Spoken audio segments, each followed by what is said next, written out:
Olá, eu sou a Gabriela Oliva. E eu, Rafael Barbosa.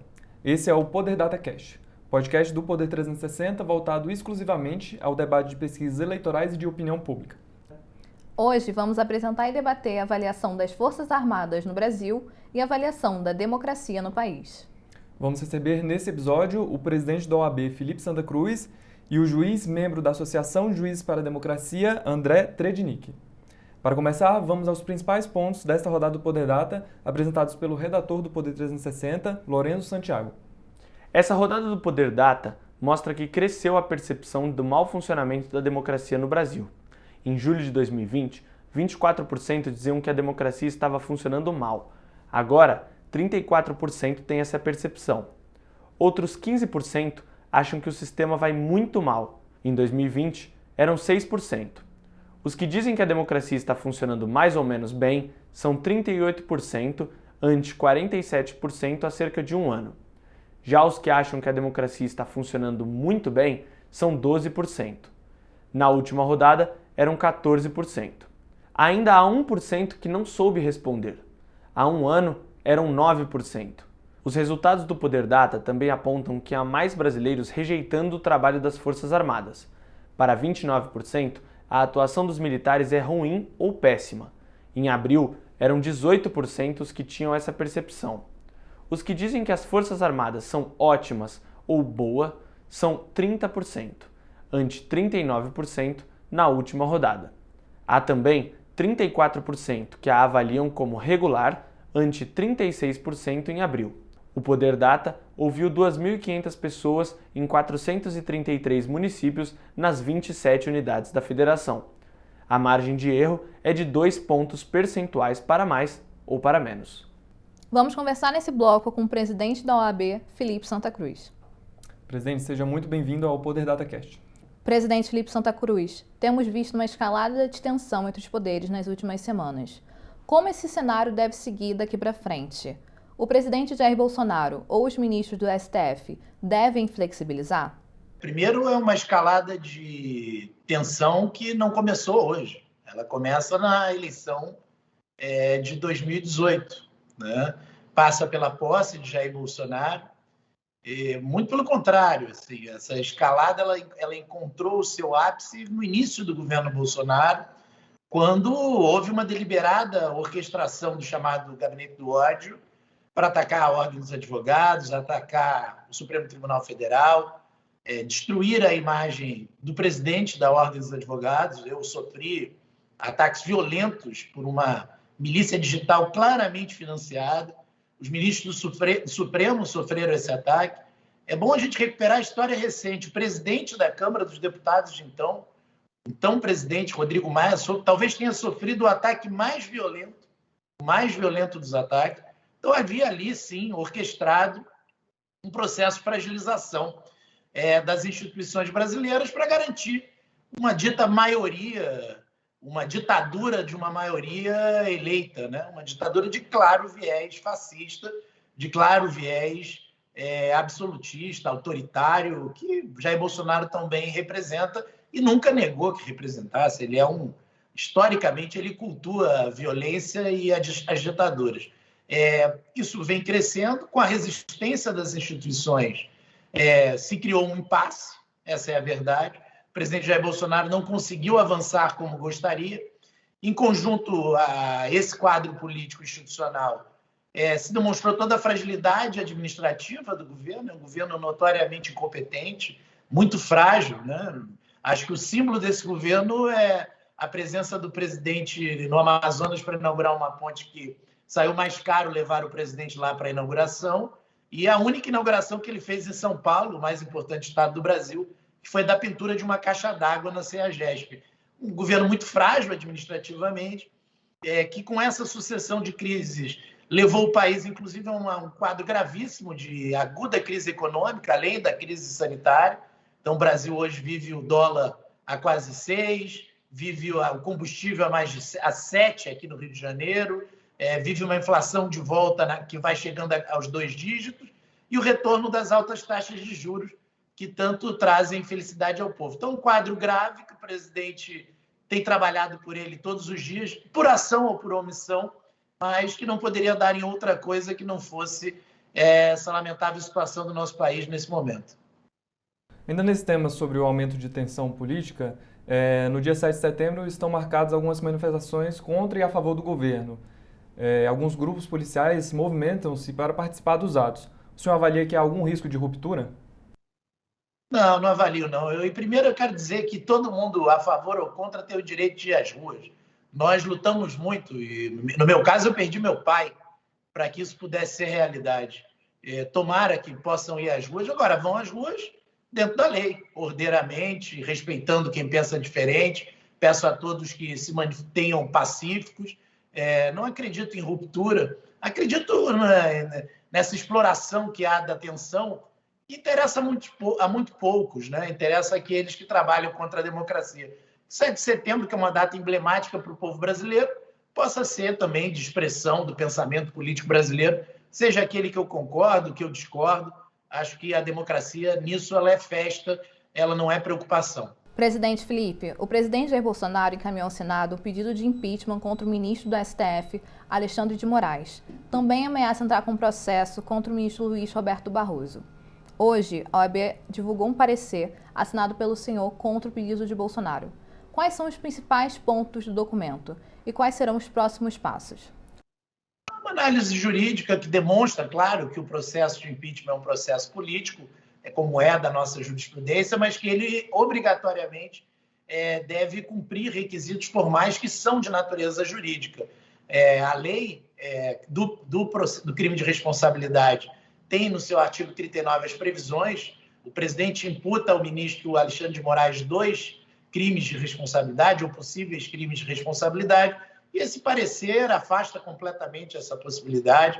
Na verdade, o presidente quer politizar algo que é cabível, inclusive, de recurso. A via recursal é a via própria. O presidente inaugura, ou reinaugura na nossa história, o crime de hermenêutica, que é gravíssimo e tenta calar o judiciário.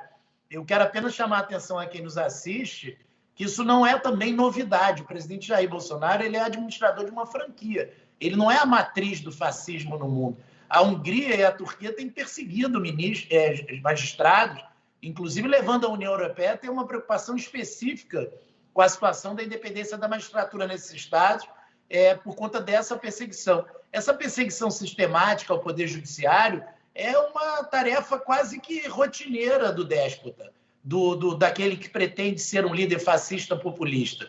Então, não é novidade, não há qualquer propriedade na representação do pedido de impeachment do presidente, inclusive é impróprio o exercício pelo presidente da República. Ele é acessível a todo cidadão, mas não na condição de chefe de poder. Quando ele o faz dessa forma, obviamente, ele cria uma crise entre os poderes que devem ser harmônicos, né? Independentes e harmônicos. Ele poderia até se discutir a hipótese dele assinar como cidadão, mas ele o faz na primeira pessoa como presidente da República, querendo claramente levar o país a algum tipo de impasse institucional, ou, quem sabe, sendo mais processualista, gerar algum tipo de suspeição contra o ministro Alexandre de Moraes, que vai presidir o processo eleitoral. Todos sabemos que o presidente tem uma obsessão com o processo eleitoral de 2022, aliás, obsessão que não o deixou trabalhar na administração do Brasil nesses 2 anos e meio. E essa obsessão parece ter mais um ponto estratégico nesse pedido que é estapafúrdio, assim como a própria discussão do voto impresso. Presidente, resultados da pesquisa Poder Data realizada na semana passada mostram que 49% da população acham que a democracia está funcionando mal ou muito mal. Para o senhor, a democracia vai bem, muito mal ou mais ou menos bem?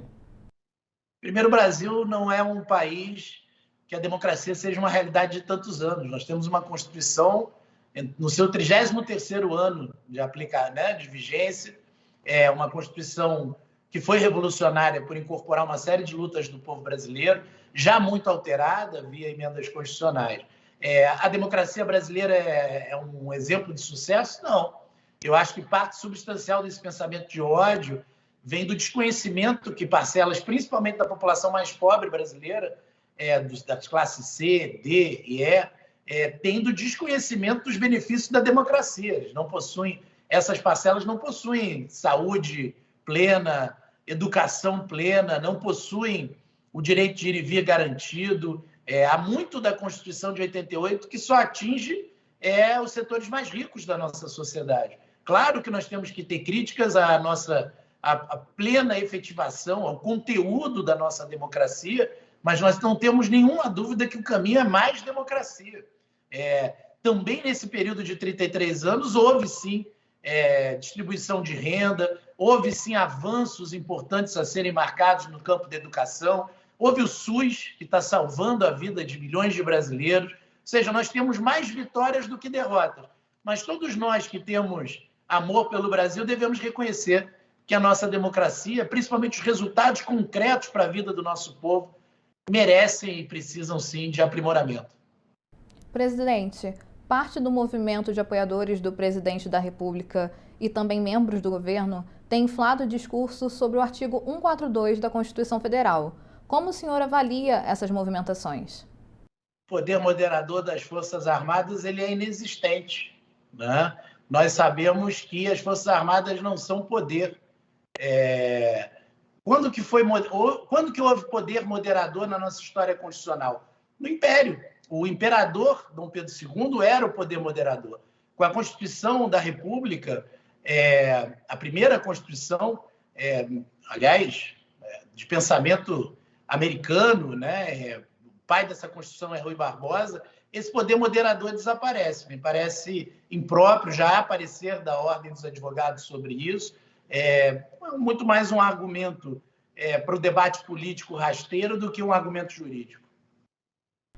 Presidente Felipe Santa Cruz, sobre algumas matérias que relacionam o senhor com a possível disputa ao governo do Rio de Janeiro no ano que vem.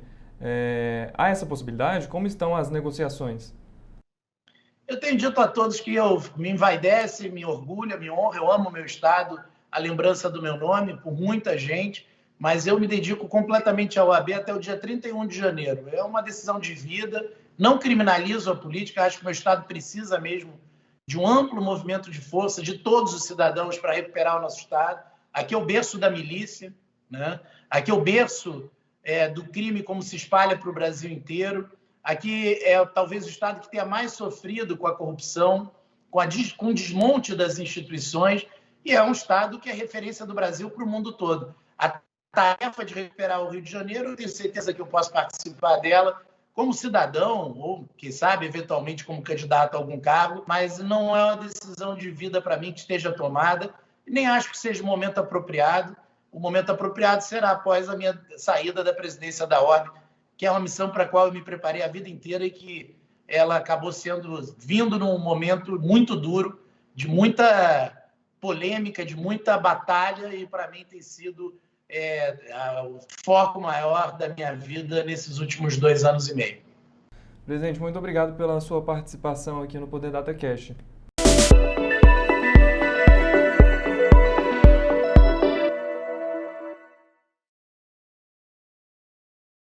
Agora, nesse segundo bloco, vamos receber o juiz André Tredinick, membro da Associação de Juízes para a Democracia, a AJD. André, bem-vindo. É um prazer conversar com o senhor. André, o senhor avalia que as instituições estão em pleno funcionamento? Pois é, essa questão da gente falar que as instituições estão funcionando perfeitamente, eu fico realmente em dúvida, porque a gente está naquele pesadelo que os liberais colocavam lá embaixo nos livros dele, no século XVIII, né? O que aconteceria se houvesse um apelo demagógico, se houvesse uma ameaça a esse equilíbrio de poderes, né? Então, o funcionamento das instituições pressuporia que elas funcionassem como desenhadas, né? Que no momento de uma ameaça à própria existência do regime democrático, do Estado de Direito, elas funcionassem imediatamente, mas não é assim que o Estado é, especialmente quando a violência vem da extrema-direita, né? Os estudos históricos mostram que há uma complacência maior, uma tolerância maior aos ataques de extrema-direita. A extrema-direita, geralmente, ela acaba se miscuindo ao Estado e tomando conta dele, como alguns exemplos históricos nós temos. Então, eu fico realmente preocupado, porque eu não vejo um funcionamento a contento, né? Eu vejo sempre tentativas de compreender algo que é chamado de opinião, mas que, na verdade, é como se fosse um ataque do Talibã às instituições, né? Elas estão no aeroporto, já estamos cercados e não vemos reação nenhuma. Então, eu fico realmente consternado com isso. André, Como a desconfiança nas urnas eletrônicas insufladas por bases bolsonaristas podem influenciar nas eleições do ano que vem? O senhor enxerga algum risco de ruptura política? Pois é, essa é uma discussão daquelas que de cair o queixo, né? Eu sou antigo, né? Eu tenho 30 anos de carreira pública, fui defensor, fui promotor, sou juiz há mais de 20 anos. E eu fui mesário também. Logo que me formei, eu era recrutado para ser mesário. Participei das apurações na época das fraudes que aconteciam em 94. Eu estava lá e é engraçado porque a gente ficava chocado com o volume de fraude acontecendo na cara das pessoas envolvidas na apuração. Até porque o eleitor era convidado para marcar um X, né, no quadrado do seu candidato. Vocês imaginem o que é isso. As pessoas escreviam bilhete, marcavam do lado, marcavam atrás, riscavam o nome, enfim. Então, assim, isso eu estou falando só as falhas do processo, mas as fraudes eram monumentais. A urna eletrônica nos livrou desse pesadelo. Não só a demora, o estresse da demora, não, mas nos livrou de uma máquina de fraude que beneficiava o poder econômico, como sempre, desde a República Velha. E a gente vê essa discussão surgindo agora com um espanto, como é que é possível alguém endossar um discurso desse. Então isso já é um atentado por si só às instituições para mim, né? Você falar sem provas, nenhuma prova de que a urna é fraudável, até porque foi desenhada, isso foi pensado lá embaixo, né? Na aurora da internet, todas as possibilidades foram boladas, nenhuma campanha, nenhum resultado demonstrou, nenhum indicativo, nenhuma pesquisa, nada, não existe nada que pudesse alterar a seriedade, até o modelo, né, que a gente tem no Brasil para mostrar ao mundo. E a gente está agora desesperado pela discussão da validade desse sistema que nós criamos, assim, uma criação nossa, uma coisa original do Brasil e que funciona muito bem, né, há muitos anos. Então, assim, acho que a nova invenção para atacar instituições é baseada nos mitos, né, que correm, né, nessas mídias sem controle. Veja, que o grande capital se beneficia, Twitter, Instagram, Facebook, a extrema-direita entrou ali porque é a lucro deles, né? Senão jamais entraria. Então, eles participaram ativamente de vários escândalos e estão aumentando isso. Então, assim, ao atacar a urna, é a última investida. Quando essa fracassar, porque ela não tem nenhuma base, nenhum fundamento, vão inventar outra coisa. O problema é que as instituições deveriam reagir à altura, né? Isso que eu acho choca, né? O desenho do Estado liberal, ele é ótimo, falta só funcionar, né? Assim, se a pessoa ataca o coração da democracia, que é uma consulta que garanta ao eleitor o sigilo do voto, ou seja, a gente talvez pela primeira vez se livrar do cabresto com toda clareza e tranquilidade. A incolumidade dessa apuração se vê agora tendo que justificar a urna é realmente chocante. Então, acho que existe uma ameaça real, e o mais bizarro, né, é uma ameaça convocada e anunciada, né? Normalmente o golpe de Estado ele é mais feito oculto, né, nas Américas, nas casernas, nas conspirações das grotas, né, dos inconformados com os que odeiam a democracia, e esses golpes, essas tentativas de ataque à democracia são anunciados publicamente com antecedência. Eu acho que acredito que ainda há na lembrança das pessoas uma exaustão de viver num regime autoritário, até porque o projeto autoritário não é só nojento, como extremamente corrupto, como inútil, né? Então toda essa violência, eu acredito que as pessoas devem estar cansadas de imaginar que podem viver um sistema que não tem que votar mais, ou que se votem em determinados candidatos, como numa república teocrática. Eu não acredito que isso vá à frente, mas falta uma resposta à altura. É isso que eu fico pasmo de ver. Agora, no dia 7 de setembro, há algumas manifestações marcadas para protestarem contra e a favor do governo. O senhor avalia que há algum risco nesses atos e quais seriam os principais riscos? A gente sempre vê na mídia que pode haver algum confronto, algum risco, mas não fica claro quais seriam esses confrontos. Eu fico preocupado que algumas convocações não são para protestar contra ou a favor, são para invadir o Parlamento e o Supremo, né? Como está no Estadão hoje, né? Eu estava lendo agora um editorial, que há vídeos desses esgotos subterrâneos de internet, essas convocações bizarras.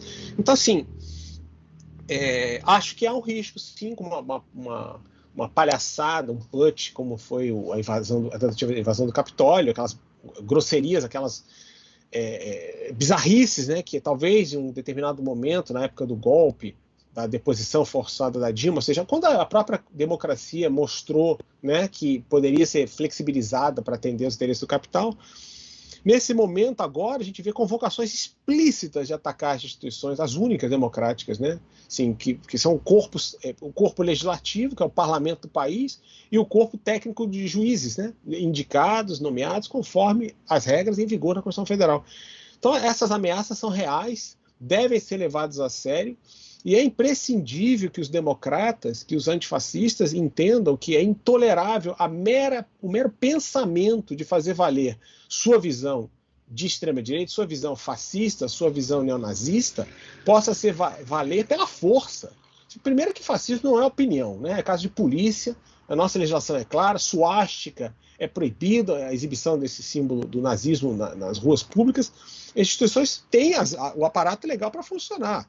O que eu fico pasmo, novamente, é isso, porque é anunciado, o golpe de Estado anunciado, que é o mais bizarro, e a gente não vê-se uma tentativa de dialogar com o extremista que deseja fechar o parlamento e invadir o Supremo Tribunal Federal. Isso é inaceitável, e os antifascistas, os democratas, estaremos de pé para defender as instituições, sim, porque não acredito que alguém imagine que vai viver melhor num regime de força. Nós já experimentamos isso há 25 anos, o país apresentou índices brutais de subdesenvolvimento, analfabetismo, mortalidade infantil, enfim, todos os pesadelos de uma república do ódio, e a gente não imagina retroceder a isso, né?